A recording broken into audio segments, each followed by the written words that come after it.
Students, आज मैं लेकर के आया हूँ आर्ट एंड कल्चर यानी कि भारतीय संस्कृति एवं कला। कला और संस्कृति किसी भी देश की पहचान होती है। उस कला और संस्कृति से जुड़े हुए जो लोग होते हैं वो उन कला से संस्कृति से संबंधित होते हैं, क्योंकि उनका ही भूमिका उस क्षेत्र में ज्यादा होती है। स्टूडेंट्स, आप जानते हैं कि मानव सभ्यता के निर्माण में कला एवं संस्कृति का बहुत बड़ा महत्व है। आज उसी से संबंधित एक चैप्टर मैं आज आपके सामने लाया हूँ। ये पार्ट 1 चैप्टर मैं बना रहा हूँ आपको, इससे आने वाले और भी वीडियोस आपको पार्ट वाइज में मिलेंगे। जैसा कि मैंने बताया कि मानव निर्माण में सबसे बड़ा योगदान है तो वो कला एवं संस्कृति का है, क्योंकि कला एवं संस्कृति लोगों की पहचान है। लोगों के द्वारा जो जीवन में वो लोग जहां पे भी रहते हैं उनसे जुड़ी हुई जो संस्कृतियां और कलाएं होती हैं वो वहां की पहचान बन जाती हैं। स्टूडेंट्स, हमारे द्वारा लाए हुए टॉपिक्स आपको अच्छे लगते हैं तो उसके लिए चैनल को लाइक कर लें, शेयर कर दें और मेरे चैनल को सब्सक्राइब कर दें।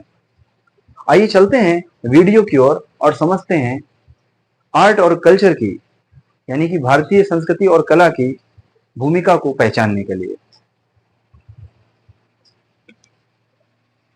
प्रस्तावना।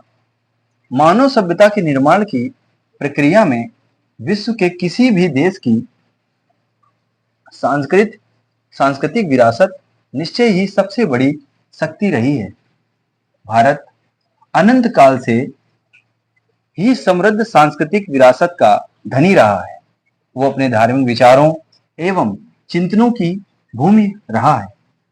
भारतीय संस्कृति मानवीय मूल्यों, समता, स्वास्थ्यता और बंधुता में निहित है तथा उसने अपने विचार विभिन्न प्रकार की कलाओं, धर्म ग्रंथों तथा साहित्यिक कृतियों में परिलक्षित किए हैं।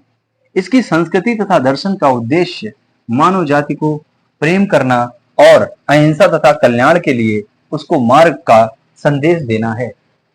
तो भारत की संस्कृति से लोग अनभिज्ञ नहीं है।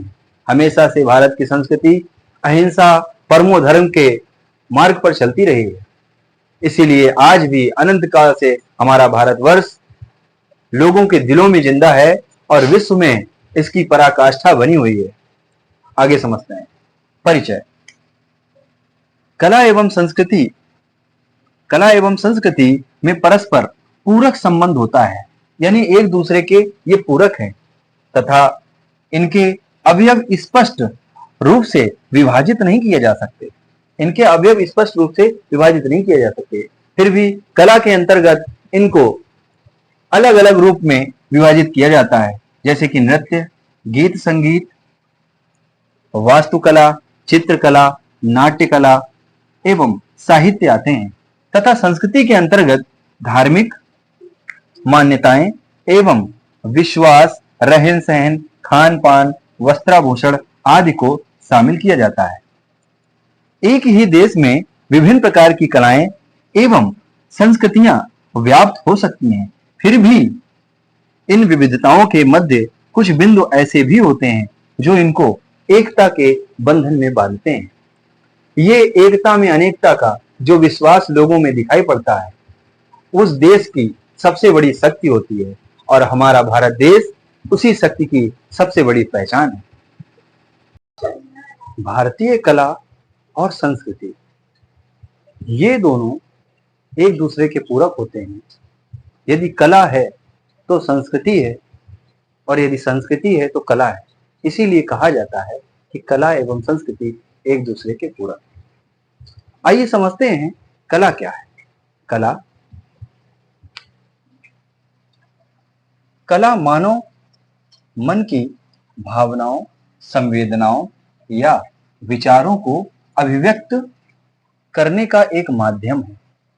कला के अंतर्गत मानव भावनाओं या विचारों को व्यवस्थित रूप में अभिव्यक्त किया करता है, क्योंकि अव्यवस्थित भावाभिव्यक्ति कभी कभी कला के रूप में प्रतिष्ठित नहीं हो सकती है। इसका मतलब यही है कि कला कई रूपों में हमारे आज के आधुनिक समय में प्रस्तुत होती है। जैसे कला का अगर उदाहरण हम लेके देखें तो गीत और संगीत, नाट्य प्रदर्शन, किसी प्रकार की आधुनिक मूवी जिसको देख करके जब मन का भाव इतना गदगद हो जाता है, या कभी किसी ऐसी मूवी को देख करके मन रोने लग जाता है, यदि कोई ऐसा धार्मिक चीजें देख करके मन आकर्षित होने लग जाता है भक्ति भावना में, यही कला है। तो कला एक ऐसी भावाभिव्यक्ति है जिसको देख करके मन आकर्षित होने लग जाए तो कला को एक रास्ता मिल जाता है अपने आप को प्रदर्शित करने का। आइए समझते हैं कि कला को और किस तरीके से परिभाषित किया जा सकता है। कला दर्शक की भावनाओं एवं विचारों को उत्तेजित या प्रेरित करने का काम करती है। समग्र रूप से कला उसे कहा जा सकता है जैसे जो सौंदर्य को अभिव्यक्त करती है तथा मानव मन को सुखद अनुभूति एवं संतुष्टि प्रदान करती है, उसे ही वास्तव में कला कहा जाता है। कला के दो रूप होते हैं। उन कलाओं के बारे में विस्तार से समझते हैं। पहले उन दो रूपों का नाम जान लेते हैं। नंबर वन उपयोगी कला या शिल्प कला, और नंबर 2 ललित कला। वैसे अगर देखें तो कला के रूप जो है, कला को दो भागों में विभक्त किया जाता है, उपयोगी कला एवं शिल्प कला या ललित कला। तो उपयोगी कला कहें या शिल्प कला कहें, एक ही बात है। और ललित कला को भी कई रूपों में विभाजित किया गया है। आइए समझते हैं उपयोगी कला या शिल्प कला। उपयोगी कला, कला के इस रूप के अंतर्गत वे कलाएं शामिल की जाती हैं जो हमारी दैनिक आवश्यकताओं की पूर्ति से संबंधित होती हैं। जैसे कि रोजमर्रा के जीवन में खान पान, वस्त्राभूषण, निवास आवास, हस्तशिल्प को इसके अंतर्गत शामिल किया जाता है। खान पान, वस्त्राभूषण, आवास निवास, है ना, ये सभी चीजें हमारे उपयोगी कला एवं शिल्प कला में आती हैं। हस्तशिल्प यानी कि हाथों से बनी हुई जो चीजें हैं वो भी हमारी उपयोगी कला और शिल्प कला में आती हैं। कला का हमारे जीवन में बहुत ही बड़ा संबंध है। जिस प्रकार अभी हमने उपयोगी कला व शिल्प कला के बारे में समझा, वैसे ही अब हम लोग समझेंगे ललित कला। ललित कला, कला का वह रूप है जिससे सौंदर्य की अनुभूति, आनंद की प्राप्ति तथा मानव चेतना का विकास होता है, ललित कला कहलाती है। यह किसी भी संस्कृति की समृद्धि के स्तर का परिचय प्रदान करती है। ललित कलाओं के 5 रूप स्वीकार किए गए हैं। नंबर 1 वास्तुकला या स्थापत्य कला, नंबर 2 चित्रकला, नंबर 3 मूर्ति कला, नंबर 4 संगीत कला एवं नंबर 5 काव्य कला। इन कलाओं का विस्तार से वर्णन अगली क्लास में मिलेगा। अभी सिर्फ इनके मैंने पॉइंट्स के बारे में बात करी है कि ललित कलाओं को हम 5 रूपों में अभिव्यक्त करते हैं। ठीक है, आगे हम लोग समझते हैं कि भारतीय कला की विशेषताएं क्या हैं और भारतीय कला क्या है। तो सबसे पहले भारतीय कला। तो भारतीय कला भारतीय संस्कृति का अभिन्न अंग है। यह भारतीय संस्कृति की वाहिका भी होती है। वाहिका मतलब क्या होता है? वाहिका का मतलब यही है कि बहने वाली, चलने वाली। तो भारतीय संस्कृति अनंत काल से चल रही है। जिस प्रकार मां गंगा का जब नाम मुख पर आता है तो हृदय में एक अमृत का भाव पैदा हो जाता है। गंगा का नाम लेने से ही भगवान शिव की याद आती है, और भगवान शिव कला का अनंत रूप हैं, जिनको नटराज भी कहा जाता है। मां सरस्वती वीणा वादिनी है, जो कि वीणा वादन करती हैं, जिनके एक बार वीणा पकड़ लेने से मानो संसार झूमने लग जाता है। पृथ्वी का चलना, प्लैनेट्स का एक दूसरे के प्रति चक्कर लगाना, मानवों का एक दूसरे के प्रति प्रेम या घृणा, ये सब कला का ही रूप है।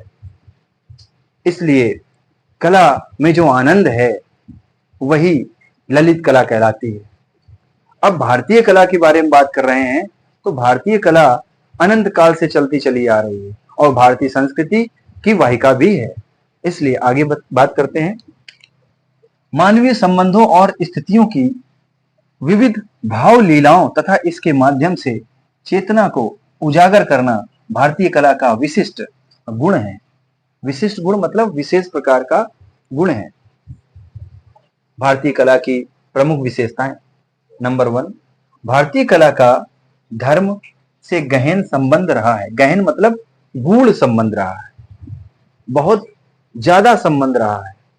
अगर इसके संबंध को पढ़ें तो आप इसमें पढ़ते पढ़ते इतना इसमें डीप नॉलेज है कि इसकी सागर में आप बहने लग जाएंगे, या हो सकता है शायद आप गुम हो जाएं।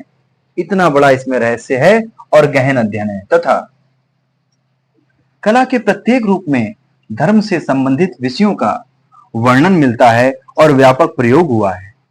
भारतीय कला के रूपों में प्राकृतिक सौंदर्य, मानवीय सौंदर्य, देवी सौंदर्य आदि की प्रमुखता से अभिव्यक्ति होती है।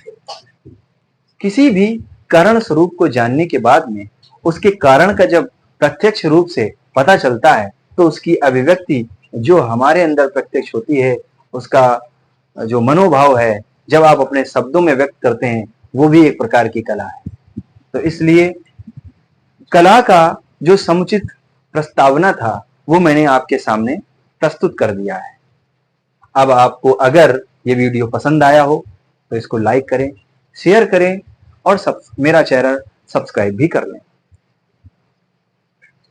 अगर थोड़ा सा भी इंटरेस्ट आपको जगता है तो आप मुझे सुझाव दे सकते हैं किस प्रकार का, कि सर इस पर और ज्यादा आप विस्तार से वर्णन करिए। मुझे ये चैप्टर समझ में आया तो है, लेकिन इसके बारे में और जानना चाहता हूं। कमेंट बॉक्स में आप राइट करके बता सकते हैं। हम जिस प्रकार की लर्निंग करना चाहते हैं, या मैं जिस प्रकार की लर्निंग आप लोगों को कराना चाहता हूं, मैं चाहता हूं कि आप उसमें बिल्कुल डूब जाएं, क्योंकि जो डूबने में मजा है वो डूबने वाले से समझो, और डूब के निकलने वाला जो व्यक्ति है वो उस डुबकी का अर्थ आपको समझा सकता है। वही तो कला है। तो कला का मतलब है डूबना, एक इमेजिनरी में डूबना, काल्पनिक चीजों में डूबना। जितना आप साहित्यिक चीजों में जाएंगे, आप कलाओं का प्रयोग करना सीख जाएंगे। चलिए ज्यादा बात नहीं करते हैं, क्योंकि करते रहेंगे तो इस पर अथाह सागर है। तो मिलते हैं अगले वीडियो में संस्कृति के कुछ ऐसे टॉपिक के साथ में। अभी संस्कृति का प्रस्तावना रह गया है, वो मैं आपको दूसरे वीडियो में समझाऊंगा। तब तक के लिए आप लोग स्वस्थ रहिए, अपने समाज को स्वस्थ रखिए, पर्यावरण की रक्षा करिए, और कभी भी बालक और स्त्रियों को परेशान मत करिए। वही हमारे इस बड़े परिवार का सबसे बहुमूल्य खजाना है।